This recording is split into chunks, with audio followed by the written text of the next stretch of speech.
Is JJ's Wasted Love a prophecy of how Eurovision will come to an end? I'm an ocean of love, and you're scared of water. Catastrophe almost struck for the second time last night, as we thought we were witnessing the end of Eurovision. 100 points, 57 points. You will not get... The EBU needs to change, or Eurovision is over. Ladies and gentlemen! What are we even doing, guys? This is insane. And one of the reasons why we make this video is that we love the concept of it being apolitical, but we also have to take a step back and see if there's been a limit reached, because when you get to genocide, something has to be done.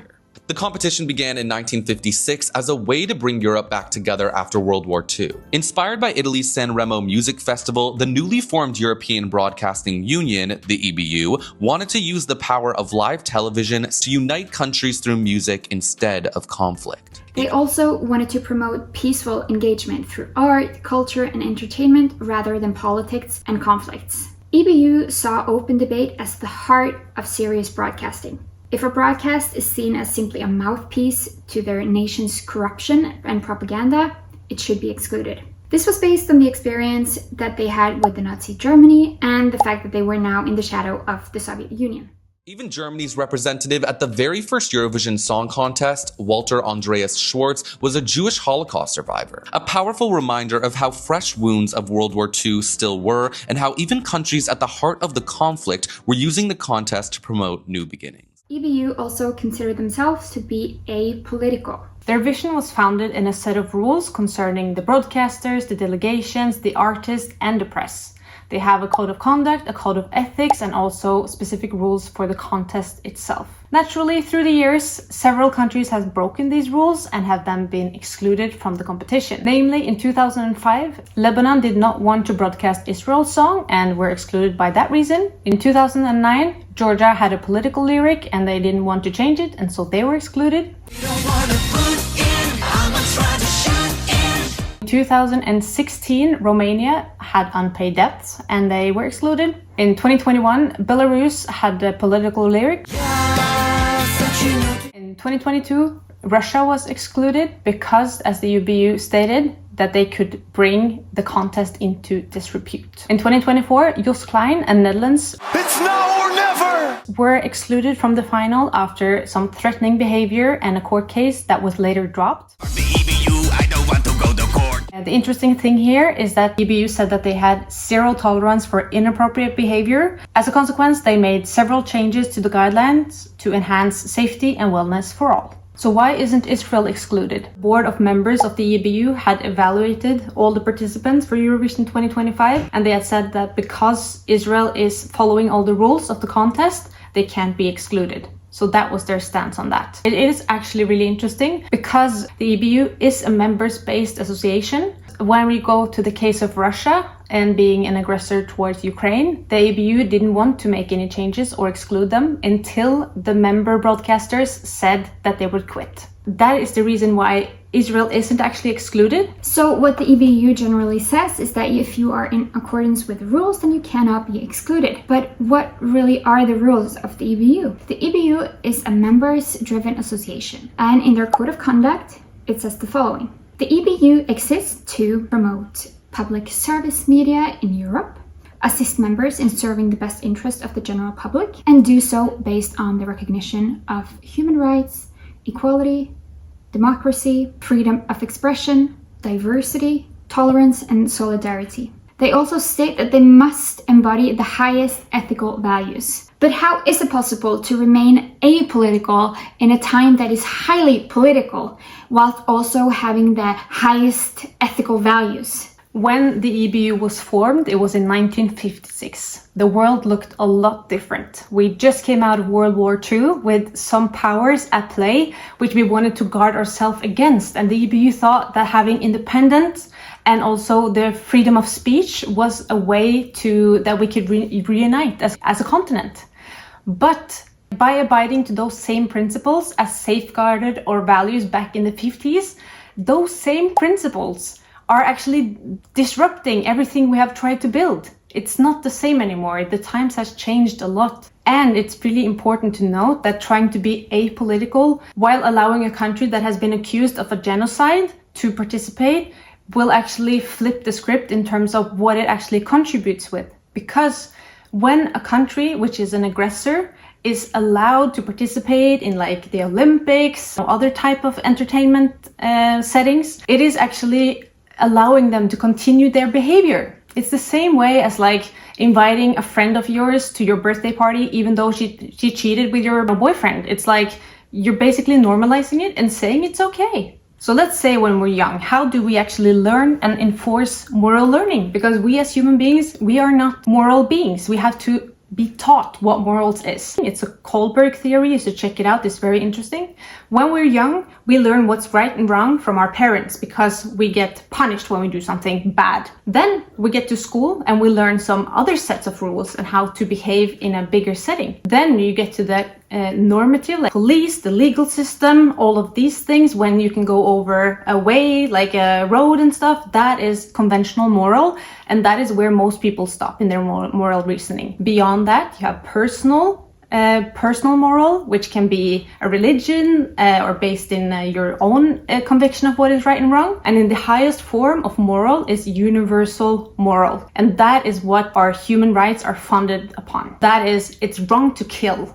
It's those basic things. You have the right to a health, to have health, you have the right to get food, these types of things. When we are allowing Israel to participate in Eurovision while conducting a genocide of people, we're actually allowing them and normalizing this type of behavior. We're saying, yeah, you can come to the party. And this actually enforces them to keep on doing what they are already doing. That is why we have these sanctions. That is why we actually exclude countries, like we did with South Africa in the apartheid times, and it actually has an effect. It actually is something that makes countries change. And one really, really important thing is that we also know when aggressors are allowed to participate in sports events, in entertainment events, they use this type of pro-social focus to divert the attention away of doing aggressive acts. Like we saw yesterday with the attack in Gaza, 163 people were killed. The same thing happened the exact day after the final last year with 63 people killed. This is a known tactic for the dictatorships or other aggressors to, as long as you have like a pro-social focus, as what they actually got yesterday, they use that as an excuse to divert attention away and do more aggressive stuff. So we also don't want to give them the opportunity to do just that. And Israel participating in Eurovision is also a setting that some people have used to show their support for Israel. Again, normalizing their behavior, which I think is not okay. So basically, the way we use sanctions or punishment for small children when we're young to teach morals is the same way politics and society uses sanctions and exclusion or isolation to enforce morally correct behavior. And at the same time, not excluding a country and sanction them is enabling them to continue doing what they're already doing. You can't stay neutral. So basically, it is not possible to stay apolitical in this political climate. Another thing that is really important to say is, again, what I started with. Rules that was created to safeguard Eurovision's values in the 50s are now working against this purpose. And for that reason, EBU needs to update their guidelines to meet what is actually occurring in the world today, to be able to meet the challenges that we face right now. We all know how important it is for the EBU to be apolitical. It's no question about that. That's also why Israel is still in the competition. On the other hand, it is extremely important to them, they say at least, to adhere to the highest levels of ethical values. So the question is, what is more important to them? Earlier, we went into the Code of Conduct by the EBU. It says there that they have to adhere to the highest level of ethical values in regards to human rights. What Israel is doing right now is called a genocide. It's actually a human right violation. So what do the EBU mean when they say that they should adhere to the highest level of ethical values? So according to the EBU, it says that they exist to help and promote the public service media in Europe, assisting members in best serving interests of the general public, based on recognition of values like human rights, freedom of expression, democracy, cultural diversity, solidarity, and tolerance. They also state that they must adhere and embody the highest level of ethical value. So let's break it down. Let's say that A is a human rights violation, which leads to B, exclusion from the EBU. Now let's add C, the actions of Israel. They are the same as a human rights violation. So A, human rights violation, C, the actions of Israel, they're equal, right? Then logic dictates that the actions of Israel, C, which equals A, human rights violations, should lead to the exclusion of the EBU, B. A equals C leads to B, which in turn means that when the EBU says that Israel is in accordance with all of the rules, that's actually not true because they are breaking the human rights rule. And in doing so, they are putting being apolitical above respecting human rights. So we have a hypothesis to how they reached that conclusion, and we also have a suggestion to how it could be changed and altered to make it work for the future. So, from what I have learned from the EBU, they prioritize their members highly because they are a member-led association. When the members said that they would actually quit Eurovision due to Russia participating, they actually excluded Russia. So if the members of this association told the EBU that if you continue to include Israel in Eurovision, we will quit, we know that there can be a change. That has not happened in terms of Israel the way it happened with Russia. So in some sense, we could put some responsibility, I think, on the members in the EBU, not EBU in itself, because they are a member-led association. But I think they reached this conclusion because of how they filter and prioritize, and I think the way they filter and prioritize information and come to conclusions are outdated. And I think they need to reprioritize the way they filter information to be able to come with updated guidelines for the competition as it is now and also for the future, because what we are standing in right now is unprecedented in Eurovision history. So I think they put most weight into their members. Second, I think they put a lot of weight to the contest rules in itself, because they have been the principles governing their values for so long, but it doesn't work anymore. Third, I think they put a lot of weight also on politics, but it's also from an outdated point of view, because today they are really fiercely protecting Khan, the Israeli broadcaster, because they are under fire from the government in Israel, the current government, because the current government want them to be privatized because they feel like they're too critical towards the government as of today. That's why the principles of EBU protecting the free press is so strong that right now that actually precedes human rights. And that is something we need to work on. So when the members is on the top of how they resonate, the context rules is the second, and then you have the politics third, their ideals and their fundament of what Eurovision is supposed to be, and then you have the human rights down underneath that as well. So it looks like this.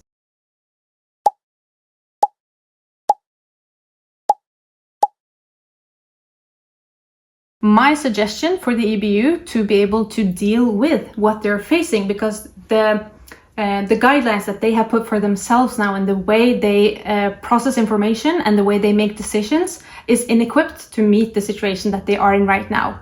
And that can actually be changed quite easily by just changing the rules a little bit and the way to look at and attack different problems. So the way they could do that is basically putting human rights on top, and that is the governing value, highest principle. Then you have Eurovision in center, basically putting the concept of what it's supposed to be above their principles that is now outdated, and then have from that core of the values of what Eurovision is, they will have the members, which are still of course extremely important. You have the contest rules with this, which is underneath the human rights and the contest in itself. And then in the end, you have the politics. It's still important to protect independent broadcasters. Nothing against that, and that is super important. But right now and today, there are other concerns right now that needs to be filtered higher in that deduction reasoning. So this is what that looks like. In the beginning, EBU made Eurovision with focus on unity, peace, connection, and now we are in this area where we are discussing the semantics of a genocide. I think it's okay to say that we've lost the plot. It's kind of equivalent to a frog being boiled alive. You adapt to your surroundings for quite a while, like a frog will acclimate until the water gets too warm and then it dies. And I would say that we now are at this boiling point in EBU, in Eurovision. If we don't do something right now, say stop, wait, something went wrong along the way, then Eurovision is over. Okay, so now that is our suggestion to the EBU of how to avoid the death of Eurovision in the near future. One is that the Eurovision concept is given away by the EBU. Let somebody else take care of it, because right now the guidelines and the principles that EBU holds so dearly and the apolitical aspect, superseding the human rights, it means that the concept in itself is not what it's supposed to be. Or you can change the guidelines. You can do something different to protect the brand over your political statements and your outdated principles. It must set clear rules for eligibility so that the contest really is about love, love, and peace, peace. So what we want to achieve with this video is basically avoiding that Eurovision will end up being wasted love the way that JJ has prophesied in this song. You don't want to go under, so you let me go under. I feel like JJ's song is really summing up the way this could end, and I really, really hope it's not a prophecy. I think we all felt that yesterday, that it was like when we saw the end of the televote, we felt like, am I watching the end of Eurovision? 100 points. 57 points. You will not get. And I think unless there are some serious changes done by the EBU to save this contest and to have some rules in place to avoid these types of situations, the Eurovision concept is dead. I also have to mention that according to EBU, being a participant for Eurovision, it's not a right, it's a privilege, and it can be taken away from you, and it should be taken away from you at any point, and by the EBU's sole discretion, if you're not in accordance with the rules. Also, in the current geopolitical times that we live in, losing the Eurovision contest in this way would be the ultimate devastating symbol of the direction the world is going in. So we really need to uphold these values. You can even argue that EBU does not have to change their ruling to exclude Israel from the competition on basis of human rights violations, on the basis like they did with Russia when they are in fear of this becoming into a disrepute.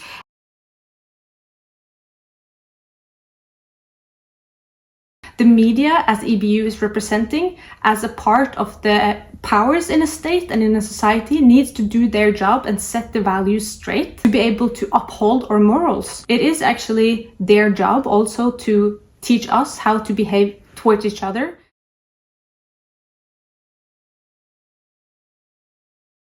And what children are learning today watching Eurovision has nothing to do with what Eurovision is supposed to be. And just like a general rule, you could opt to put human rights above being apolitical, just like a ground rule. It's absurd to me that we are here again. History is repeating itself. We made Eurovision on the basis of having lived through a genocide. We tried to unify, we tried to come together through peace and art. And now we're here again. There's another genocide. So I hope the EBU is doing something. I hope we can save this competition because it deserves to be saved. The symbol of Eurovision in itself is so important in these times. We have to take action. We have to take a step back, look at where we are, and rearrange, reevaluate, and restructure what is already there. We have to take a stance. And not excluding Israel is defeating the whole purpose of why Eurovision was made in the first place. What are we even doing, guys? This is insane. And one of the reasons why we make this video is that we love the concept of it being apolitical, but we also have to take a step back and see if there's been a limit reached, because when you get to genocide, something has to be done. So I really, really hope and I pray that changes will be made so that Eurovision won't go out and it will all just become.